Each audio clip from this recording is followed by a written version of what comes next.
আসসালামু আলাইকুম। আমার কুকিং চ্যানেলের প্রথম ভিডিও আপলোড করছি। তো সবাইকে আমার এই কুকিং চ্যানেলটায় ওয়েলকাম করছি। সবাই আশা করি পাশে থাকবেন, রেসিপিগুলো দেখবেন, কেমন লাগলো ফিডব্যাক দিবেন। আসলে রান্নার ভিডিও আমাদের সবারই কম বেশি দেখতে ভালো লাগে। ছেলে মেয়ে নারী পুরুষ নির্বিশেষে আমরা সবাই কম বেশি রান্নার ভিডিও দেখে থাকি। তো সেজন্যই আমার আরেকটি চ্যানেল আছে, ওই চ্যানেলে আমি মিক্সড ভিডিও দেওয়া হয় আর রান্নার ভিডিও থাকে। তো রান্নার ভিডিওটাই দেখা যায় বেশি থাকে।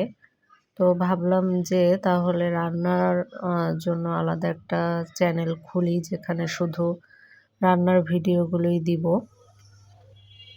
তো আজকে রান্না করছি বিয়েবাড়ির সবজি। তো এটা আমাদের বেশিরভাগ মানুষেরই খুব পছন্দ, আর আমার বিশেষ করে এটা অনেক বেশি পছন্দ। এটা আমি অ্যান্ড কুক বাংলা ওই ভাইয়ার রেসিপি দেখে বানিয়েছি এবং আলহামদুলিল্লাহ ওইদিন এই সবজিটা এত মজা লেগেছে। শীতের নতুন সবজি দিয়ে রান্না করেছি। তো এখানে আমি প্রথমে একটু গরম মশলা, আপনারা দেখেছেন, সেটা দিয়ে পেঁয়াজ একটু বড় বড় করে কেটে তারপর কাঁচামরিচ দিয়ে নাড়াচাড়া করেছি। তারপরে এই যে চিকেনটা দেখছেন, এই চিকেনটা একটু গরম মশলা দিয়ে সিদ্ধ করে নিয়েছি শুধু, আর কিছু দেইনি। তারপরে এভাবে খুলে নিয়েছি, আদা রসুন দেওয়া হয়নি এই চিকেনটা সিদ্ধ করতে। তো আমি তারপরে এটা দিয়ে নাড়াচাড়া করে নিচ্ছি। আর এই সবজিটাই রান্না করতে কী কী সবজি ব্যবহার করেছি সেটা আপনারা দেখতে পারবেন ধাপে ধাপে। যারা ভেজিটেবল অত পছন্দ করেন না, তারা এই সবজিটা দিয়ে পোলাও অনায়াসে খেতে পারবেন। অনেক টেস্টি একটা রেসিপি এটা ভেজিটেবলের। আসলে আমি রান্না করতে যেটা দেখেছি, ভেজিটেবলে কম মশলা এবং লাইট মশলা দিয়েই ভেজিটেবল বেশি মজা লাগে। কিন্তু আমাদের দেশে আসলে দেখা যায় আমরা অনেক কিছু দিয়ে ভেজিটেবলটা রান্না করি। তো ভেজিটেবলটা ট্রাই করবেন মশলা কম দিয়ে খাওয়ার জন্য, তাহলে ভেজিটেবলের আসল মজা পাবেন। তো এখানে যে দেখতে পাচ্ছেন গাজর এভাবে কেটে নিয়েছি, আর চিচিঙ্গা, আর এখানে আছে ফুলকপি আর পেঁপে, আর আমি ফুলকপির পাতাগুলো নিয়েছি। আরেকটা কথা স্কিপ হয়ে গিয়েছে আমার, তেলের ভেতরে পেঁয়াজের সাথে অল্প আদা রসুন পেস্ট দিয়ে ভেজে নিতে হবে। তো এই তো এরপরে সবজিটা ভালোভাবে পেঁয়াজের সাথে মশলার সাথে ভালোভাবে মিশিয়ে নেড়েচেড়ে নেবেন এবং চেষ্টা করবেন একটু বড় খোলামেলা হাঁড়ি নিতে এই রান্নাটা করার জন্য। এবং ওই শেফ ভাইয়া উনি বলেছিলেন যে আমি কম রান্না করছি দেখে সবজিটা সিদ্ধ করে নিইনি। বেশি রান্না হলে সবজিটা সিদ্ধ করে নিলে সুবিধা হয়। তো এজন্য আমিও সিদ্ধ করিনি। আর এই সবজিগুলো বেশিক্ষণ লাগেও নি সিদ্ধ হতে। আর এই যে এখন লবণ দিচ্ছি।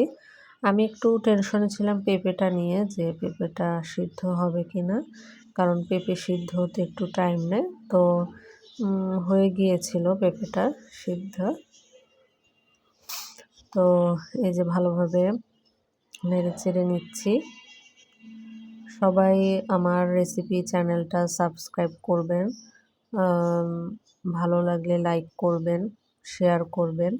আমি চেষ্টা করব যে রান্নার যে ভিডিওগুলো করি চ্যানেলে দেওয়ার। এখন এই যে চিকেনটা আমি সিদ্ধ করেছিলাম পানিতে, সেই পানিটা এখানে দিয়ে দিচ্ছি। এবং আমি আসলে চাইনিজ ভেজিটেবল রান্না করি বেশি। কিন্তু আমি যেটা দেখলাম আসলে চিকেন স্টক অথবা চিকেনের এই যে পানিটা ভেজিটেবল এটা দেওয়ার চেষ্টা করবেন মাস্ট। কারণ এতে আমি দেখেছি ভেজিটেবলের টেস্ট অনেক ভালো হয় আপনি চিকেন ছাড়া যদি করেন সেটার থেকে। তো আমি যে ডিসাইড করেছি এখন থেকে অবশ্যই আমি ভেজিটেবল রান্না করলে চিকেন অ্যাড করব অথবা চিকেন স্টক কিছু একটা অ্যাড করব, কারণ এতে ভেজিটেবলের স্বাদ অনেক গুণ বেড়ে যায়। তো এই যে দেখতে পাচ্ছেন আমি ঢাকনা দিয়ে সিদ্ধ করে নিচ্ছি। আর উঠিয়ে দেখতে হবে যে আমার সবজিগুলো কতটা সিদ্ধ হলো। তো প্রায় যখন হয়ে আসবে তখন আমি এখানে কর্নফ্লাওয়ার গোলানো পানি দিলাম। এই যে মোটামুটি এখন এই রেসিপিগুলো আমরা সবাই জানি, সবাই কম বেশি ট্রাই করা হয়েছে। তো এখন অনেক কিছু বলারও দরকার নেই, কারণ এই রেসিপিগুলোতে কর্নফ্লাওয়ার দিতেই হবে আপনার। তো আমি বুঝে অ্যাড করলাম কর্নফ্লাওয়ার। এখন আমি দিচ্ছি একটু গোলমরিচ গুঁড়া। ওই রেসিপিটায় সাদা গোলমরিচ গুঁড়া দিয়েছিল। তো সাদা গোলমরিচ গুঁড়া আমার এটা মেবি কালো গোলমরিচের গুঁড়া ছিল। তো যাই হোক, এই যে দেখতে পাচ্ছেন সবজির কালারটা কি অসাধারণ হয়েছে। এখন আমি সবুজ ক্যাপসিকাম দিয়ে দিলাম। এবং আসলে আমি কোথাও দাওয়াত খেতে গেলে আমার মেইন আকর্ষণই থাকে এই সবজি, সালাদ এগুলো আমি জানি না। আমার এগুলোই বেশি ভালো লাগে, পছন্দ। তো এই যে দেখতে পাচ্ছেন রান্নাটা প্রায় শেষের দিকে। এখন ভালোভাবে নেড়ে ছেড়ে নিব। আর এখন বাদ বাকি যা ইনগ্রেডিয়েন্টস আছে আমি সেগুলো দিয়ে দিব। এই যে এখন দিলাম গুঁড়া দুধ, এবং এই রান্নাটায় অবশ্যই গুঁড়া দুধটা অ্যাড করতে হবে ক্রিমি টেক্সচারের জন্য। লিকুইড দুধ অ্যাড করা যাবে না। তারপরে আমি এখন দিলাম একটু চিনি।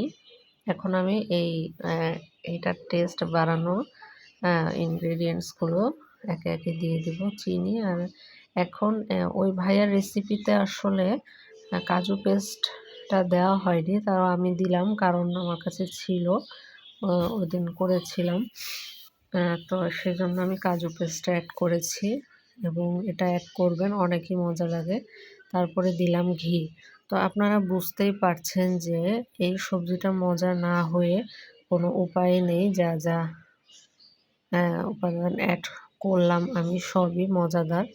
এখন এটাকে আমি ভালোভাবে নেড়ে নিব। আর দুটো কাঁচামরিচ দিলাম শেষে, প্রথমে আমি দিয়েছিলাম। তো এই যে এখন ভালোভাবে এটার সাথে মিশিয়ে নিয়ে এটাকে ফাইনাল টাচটা আমি দিচ্ছি। তো সবাই আসলে আমার ভয়েস দিতে গেলে আমার একটু হেজিটেশন কাজ করে যে আশেপাশে কেউ শুনছে কি না। তো এই কারণে দেখা যায় আমি একটু ধীরে ধীরে কথা বলি। সবাই এটাকে একটু ক্ষমা সুন্দর দৃষ্টিতে দেখবেন। ধীরে ধীরে ঠিক হয়ে যাবে আমার এই সমস্যাটা। তো এই যে দেখতেই পাচ্ছেন সবজিটার আসল লুক কিন্তু অলরেডি চলে এসেছে। কি সুন্দর একটা ক্রিমি টেক্সচার চলে এসেছে এবং দেখতে কি লোভনীয় লাগছে। আলহামদুলিল্লাহ, খেতে যে কি মজা হয়েছিল কি আর বলবো। আমি তো শুধু পোলাও এটা দিয়ে খেয়েই আমার তৃপ্তি চলে এসেছিল। আমার কোনো মিট আইটেমের দরকারই ছিল না। তো সবাইকে ধন্যবাদ ভিডিওটি দেখার জন্য।